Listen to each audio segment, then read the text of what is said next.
Welcome back to Worth the Effort Woodworking in our Start Woodworking series. This is going to be the 8th class in that series, and we are going to be focusing on what I feel is probably the most important joint in all of woodworking, the Mortise Tenon joint. And it might very well be the oldest joint in the woodworking, because I know that they've been talking about sticking poles in holes since the Adam and Eve day. And it is the foundation for a lot of the building trades around the world. No matter what culture you grew up in, people were using some version of a mortise and tenon joint. And in furniture making, it is the dominant joint in chair making. So it's just something we have to learn. But because of its importance and its significance, I think a lot of people kind of shy away from it, even though it isn't that hard to make. And it doesn't require too many tools. Just a chisel and saw and a little bit of knowledge. So that's what we'll be talking about today, the mortise and tenon joint.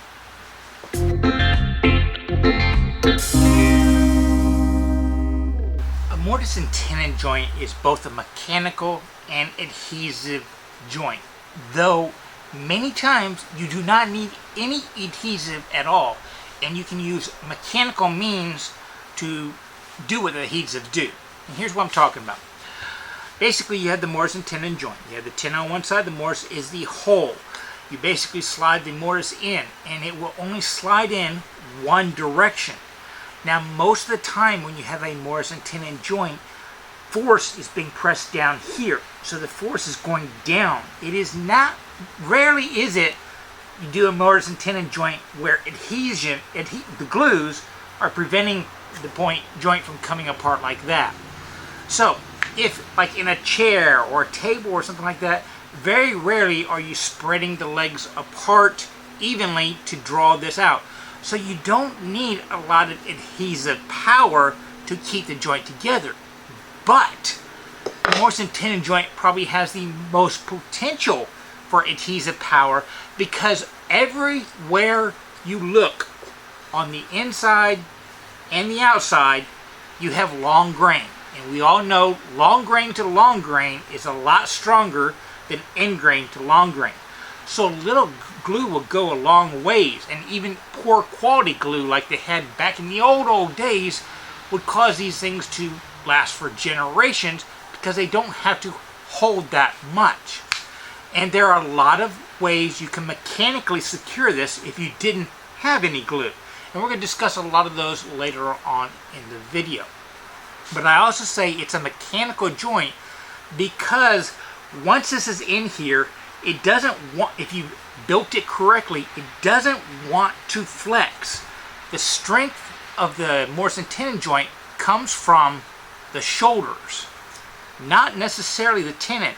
The tenon is only there to prevent it from moving up and down or back and forth. But when you have that shoulder there, well, what you have is the long grain all along the shoulder registering against there. So in order for this to break apart, you actually have to compress all this wood over here, which is going into end grain, all along there in order for it to move even the fraction of an inch, or you have to compress it over here at the bottom of the joint.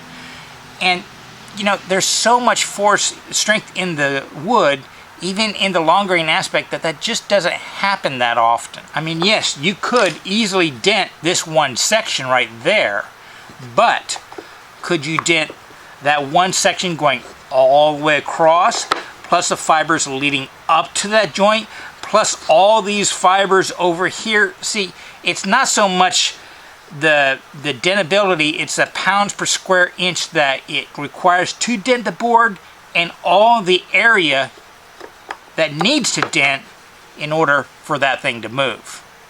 Hence, it's advantageous to have a lot of shoulder area in a mortise and tenon joint, because once again, all the tenon is doing is holding weight this way.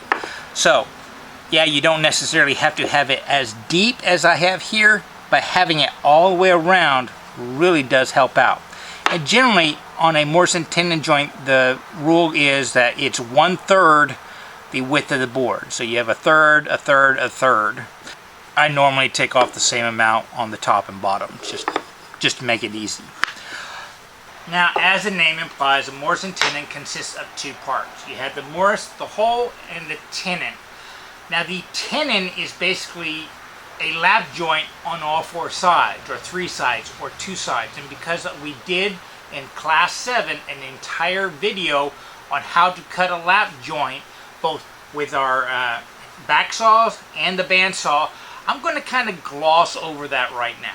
Because it really is just taking your standard lap joint and maybe cutting two other sides on it if you're just doing a three-sided tenon, or the four sides. Either way, you still do the same sawing techniques of starting on one corner and going with the grain across the top, then coming either down or coming around to the other side in case you got off the line. Check out the lap joint video if you're interested in learning how to hand cut tenons. It's all the same. I'm also going to kind of gloss over how I do the layout of the tenons. For the most part, most of the time, I try to center them in the board. And I typically will size the tenon and cut the tenon first, making sure it is the exact width of whatever tool I'm going to be using for the mortise. And then I can cut the mortise. I do that one because, well, most of the time when you're doing a tenon, it's structural. It's going to something's going to be resting on it, or something else is going to be referencing against it. By having the tenon cut first, well, then I can kind of put it where the top needs to be, and then I can mark my layout fairly easy with a pencil line, and then do the same thing on the top, and that gives me a reference to where to cut it. There's lots of different tricks, and there's so many variables on how you use mortise and tenon joinery that me giving a lesson on layout skills of it doesn't quite make a lot of sense right now. What we will be doing is focusing on how to cut that mortise, because there are a lot of different ideas and techniques to accomplish that goal, how to size it properly, and all that kind of stuff. You can do it by machine.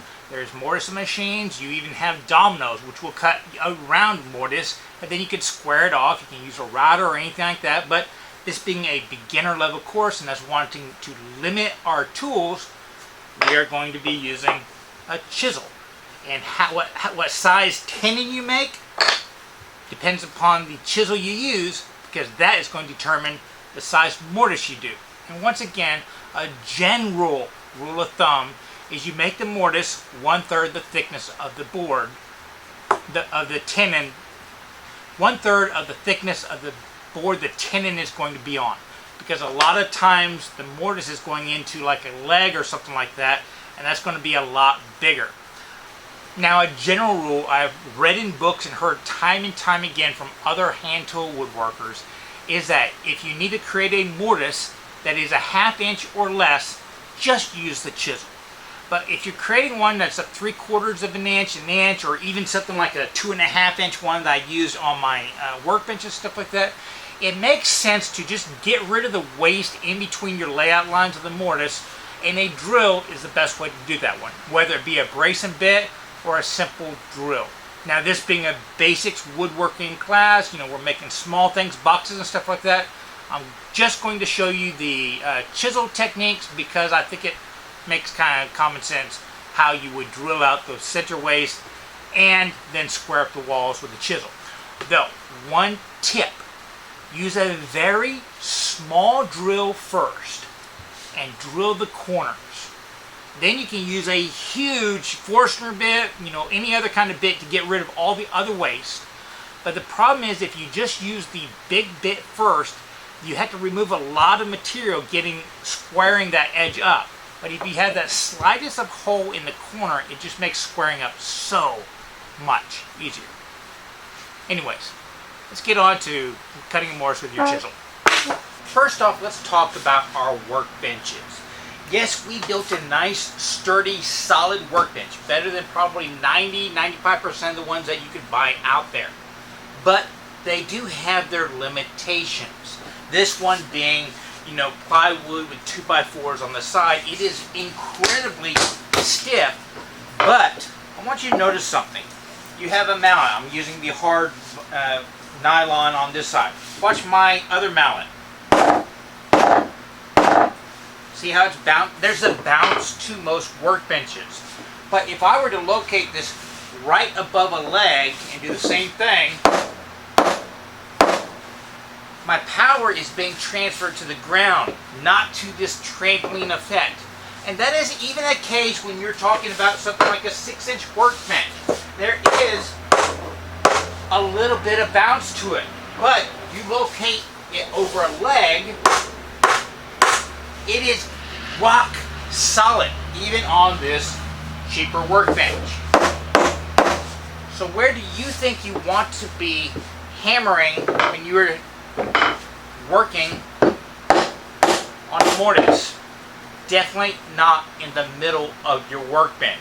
You want to be as close to a leg as possible, which is why leg vices like that right there are so nice to do, because you can clamp right on the leg. Now the vise we are using for this class right here, this just simple little bolt twin screw, I can get fairly close to a leg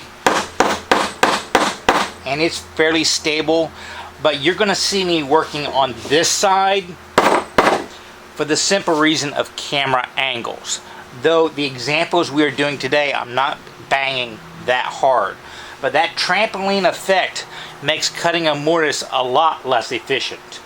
Also, you don't ever really want to cut a mortise on a board in your clamp, because all that torque is being power is being transferred to the screws, and the screws transfer in the leg, and it's offset. It's in the air.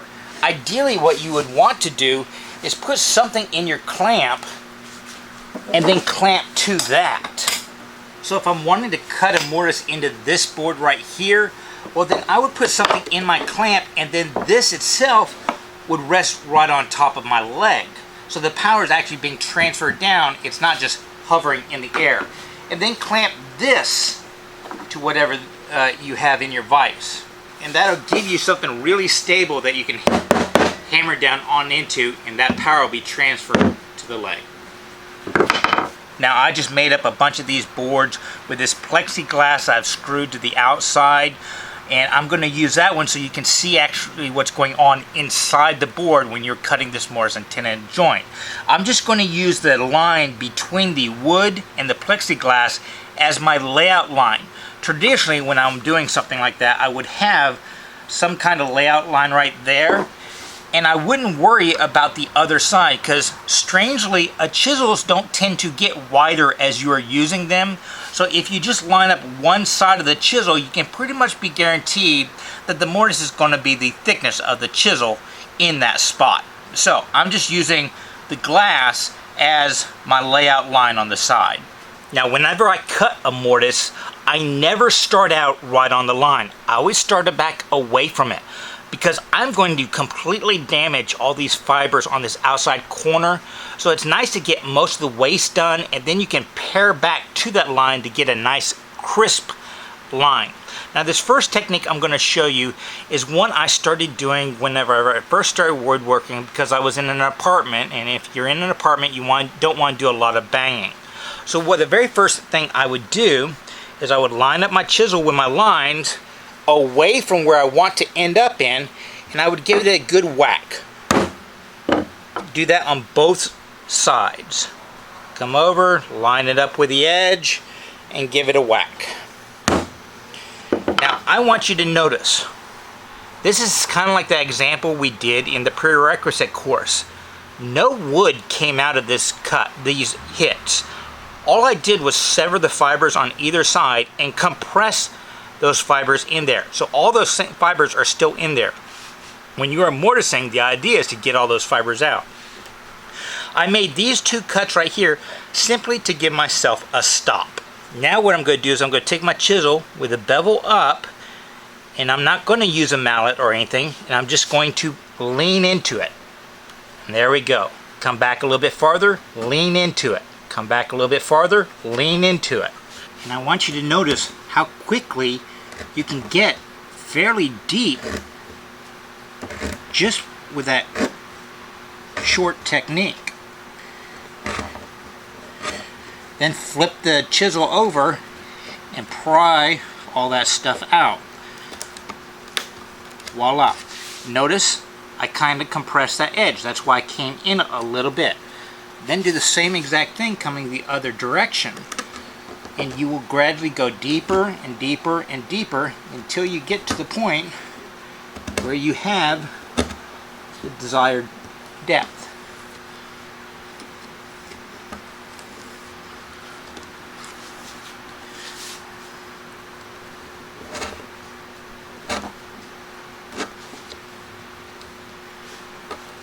This is all done with hand pressure, and yes, this is pine, but I can tell you, doing oak or pecan or anything like that, you just take thinner shots. And now I can start cleaning up my edges over here. And that's about as deep as I ever needed to go for the kind of cabinets and stuff I was making in my apartment. But you got nice crisp lines, all done with simple carving techniques after you did those initial cuts. But I want you to notice something. I'm doing this with just my standard bench chisel, and this is that one that I recommended, but this is not a very thick piece of metal.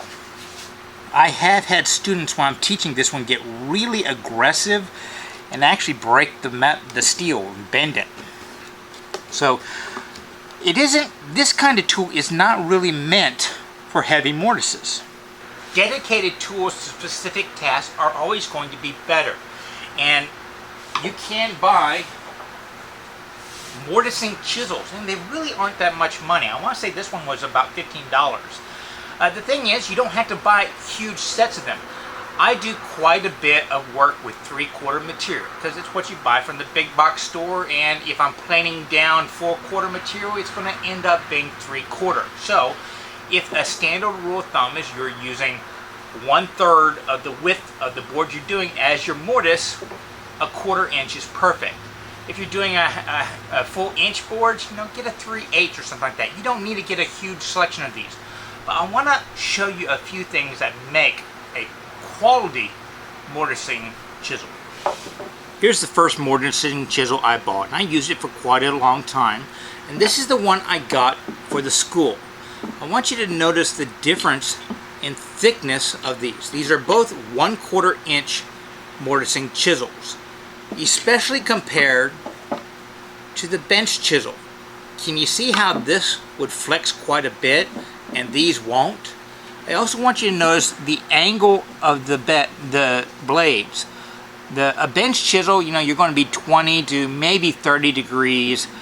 These are quite a bit steeper, just because you don't really need a super sharp edge. What you need is a durable edge, because this is the one tool that's going to be taking the most abuse, because you are pounding on it through ingrain. So you want a steeper angle so that whatever edge it has, you will maintain it longer. But I also want you to notice something else. This one right here, it is 1/4 inch at the top of the blade. It is also 1/4 inch at the bottom of the blade. So those sides are parallel. Whereas this one is also 1/4 inch on the bottom, but look at the top. It's actually narrower up top than it is on bottom. Okay?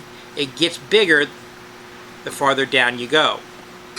And that is actually a benefit, because this kind, when they're parallel, they typically will get stuck inside the work.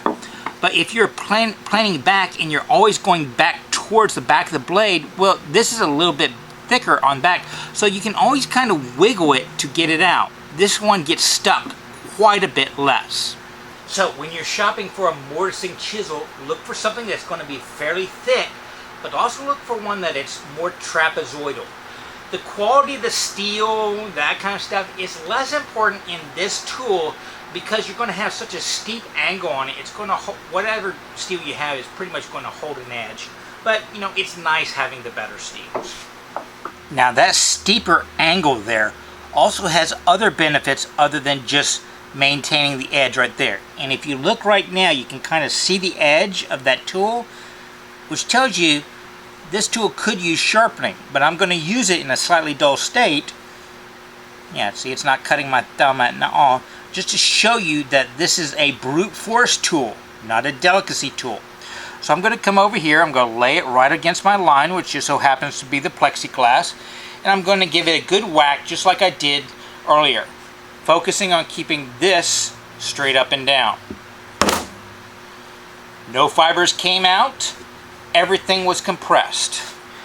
Can you see that right there? So now, when I come over here, I'm going to line that up, once again, keeping this parallel, I'm going to give it a whack. Notice how much farther deeper it went, and some fibers came out. So I come back over again, I'm moving back almost a 1/4 of an inch, and I'm going to, my plexiglass idea might not work out too well. And keeping it straight up and down, give it a whack. See how much deeper it is? And now I can actually leverage some of those fibers out. Now that those fibers are no longer there, there's even less resistance. Do you see that what that steeper angle did? It's actually creating a ramp for the material to come out with. Let's see if I can get closer to the plexiglass. So each strike, I'm going quite a bit deeper. And then you can peel it all the way out. That's the advantage of having a steep piece of metal and a steeper angle. You just get a lot of work done fast. So the general rule when you're chopping these things out is that you go in the direction of the bevel. You keep the back of the chisel straight up and down, and every time you chop down, because this is going to be straight and you have this ramp, it's going to want to remove all that material until you get deeper and deeper and deeper. And it kind of curves around like that on bottom. At which point, all that is now gone. You simply reverse it, come down this way, that way, that way, that way, which then leaves you a nice big hole where you can now clean up the edges and come down this right to your lines to get a very accurate cut. Because as you're wedging these out, you always kind of tend to round over these corners right there. Now, like everything in woodworking, there is some controversy on how you should be chopping your mortises out. I mean, it's kind of like tails or pins and dovetails. Everyone thinks that their way is right. One of the first ways people taught me to do it was to start in the middle of whatever you wanted to cut. And then just kind of go in the direction of your bevel, each time going a little deeper.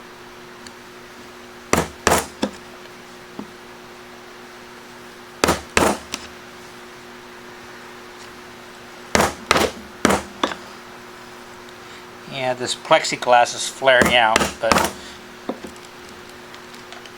never going all the way to that line so that you can have some wedging room out there. Voila. Then come back the other way and do the same exact thing, going in the direction of the bevel.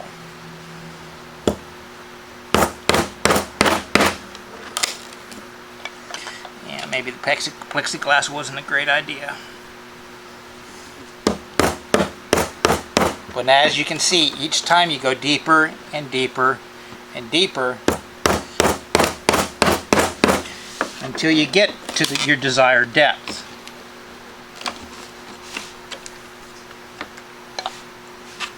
At which time you can come back and square up the sides to the depth you did. And if you need to go deeper, start over again in the middle and keep going to the outside. But very rarely do you need to go much deeper than maybe an inch, inch and a half on most furniture grade mortises. Fairly simple idea. Start at the middle, work your way back.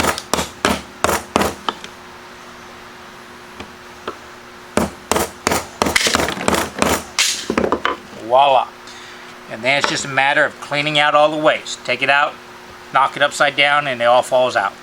But notice in this technique, you always end up with a hump in the middle. But that's fairly easy to take care of just in the normal technique, because the next time you go around, that kind of stuff just pops out, and you don't have to go all the way to the edge. Flip it around, and voila. You're pretty much at your baseline. And in real time, you know, we aren't talking but maybe a minute of work. Not bad for only spending 15 bucks on your tool. The other technique is the one I personally do the most, and it's kind of a zigzag, in that you start at one side, still off your line, and you just kind of work your way back.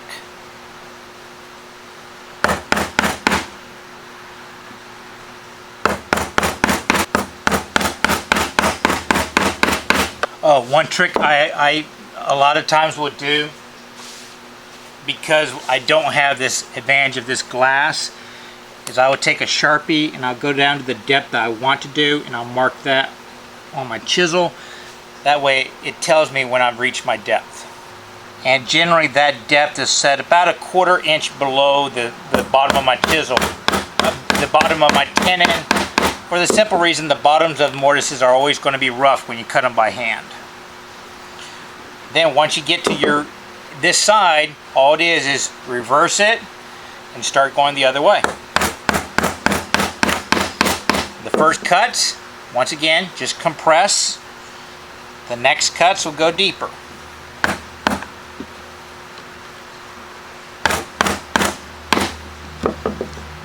Until you reach your baseline.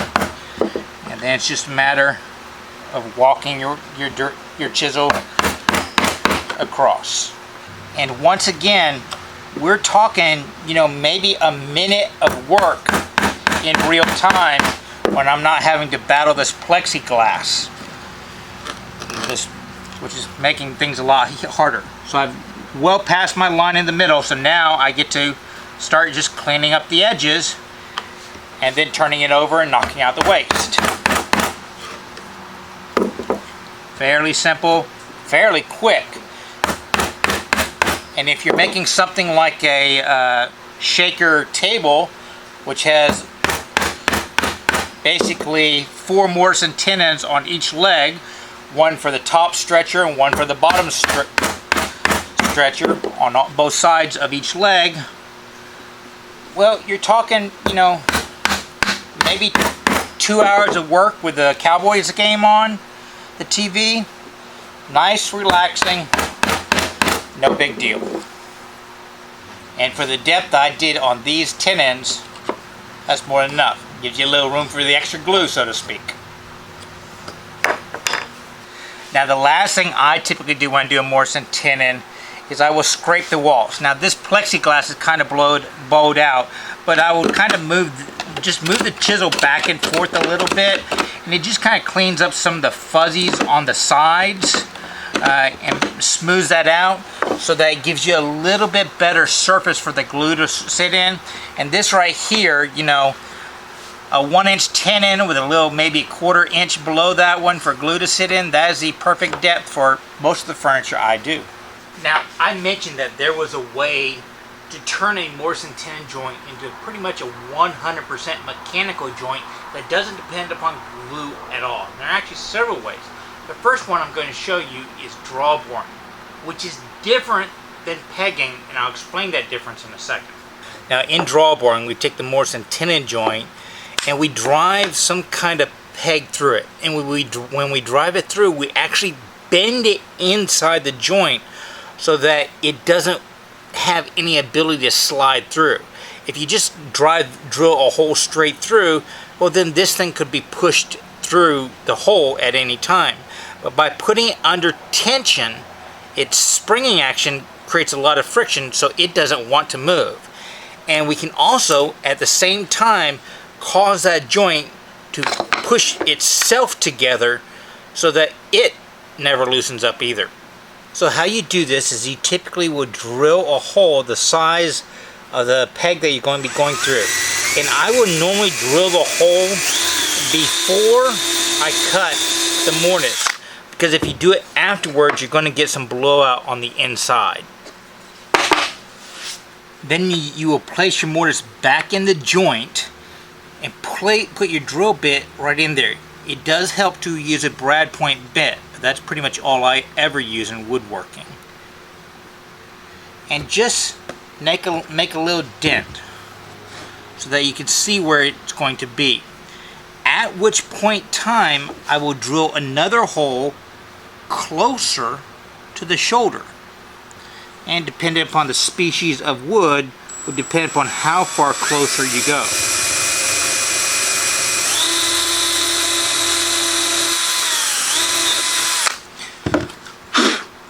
Then when you reassemble it, you will notice on the inside of the joint, see if you can see that in the picture, there's a little crescent moon because the two holes are offset.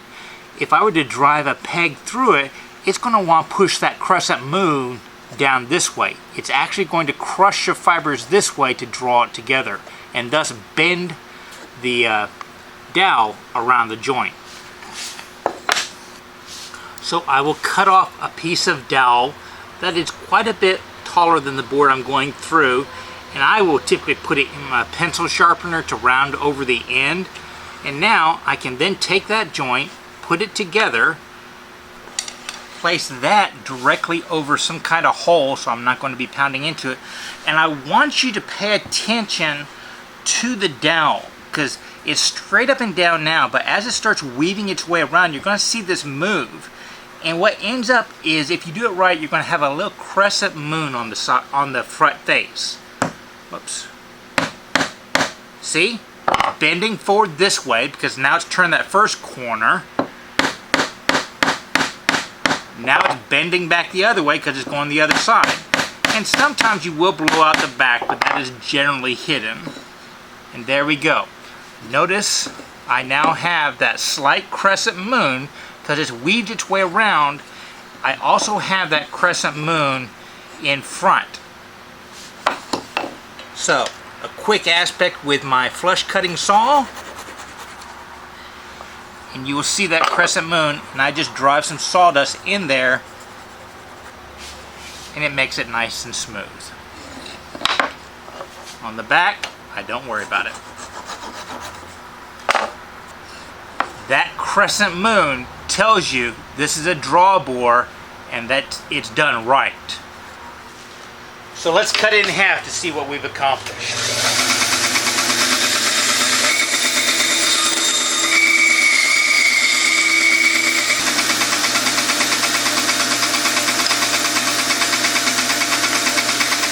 Pegging a joint, meaning after it's assembled and glued, probably after it's dried, just drilling a hole and putting your dowel through there, it's more of a cosmetic issue because you saw that the fibers compressed a little bit as the dowel was working its way around. Well, it's still going to compress, so if you're just pegging it, you're giving it that compression is the opportunity for it to loosen up, to wiggle out. So pegging, in my mind, is purely for cosmetic reasons, which makes no sense to me most of the time because it doesn't serve that much of a function. But what other technique does serve a function is wedging your mortise and tenon. Now when you wedge a mortise and tenon, you're actually going to drive two wedges, and the wedges need to be of a harder species than the wood itself. I'm using hard maple here. And you want to cut two slots towards the end. Now how far towards the end depends upon the species. If you have a species that is going to flex quite a bit, you can come in a little bit farther. If you have a species that more cracks and flexes, then you have to go out farther to the side. Now what I'm going to do is I'm just going to lightly tap these wedges into the slots, just enough for them to hold themselves in place. So I've colored these wedges in black so you can see them operate, and basically you slide it in, making sure to maintain it straight up and down as you go, and then as you drive your tenon down, those wedges will spread the tenon apart, thus creating a lot of friction on the side. And well, obviously this plexiglass is kind of tweaking it apart, but you can see what happens. Another option would be to actually dovetail the bottom half of the mortise, and then you put a bigger wedge in there, and it spreads into that dovetail, and it too will lock it together. But even a little bit of adhesive in this foxtailing method, this becomes a mechanical joint that is not coming apart without the total destruction of your joint. And when you're discussing through mortise and tenon joints, where you're coming all the way through it, like a lot of times in chairs, wedging the end of it is actually a nice decorative aspect, because you can actually put different colored woods in there and it shows up really nice. It's commonly seen in a lot of chairs and stuff like that. Well, I hope you enjoyed this video. It was more of a technique video. We didn't have a application because there's so many different things you can do with this. We're to that point in our semester where I want you to choose the project. So whether it be something like a mallet, where I've got through mortise and tenon with wedges, keeping it locked together in that dovetail so it never comes apart. I've also got other videos out there where I made a mallet where I had the foxtail, where it's totally enclosed on the inside. Make yourself a tool. Make yourself a case. Maybe make a stool where you use a round tenon going through the seat, and then you wedge that. Pick yourself a project, but understand a mortise and tenon joint is not a complicated joint, because everything happens on the inside. So if you get tear out, or your cut's not perfect, or there's a little gap or something like that, guess what? None of your clients has x-ray vision. Nobody will see it. So if it's a functional joint, it's a good joint. So please get out there in the shop and try it yourself. And also remember that classes like this, effort like this from me and a lot of other content creators, we kind of do this on a value for value proposition. So if you did get some value out of this video, please check out in the description down below for different ways you can help subsidize our work here so we can keep doing it, keep providing material for you and future generations. And as always, remember that it is always worth the effort to learn, create, share with others. Y'all be safe and have fun.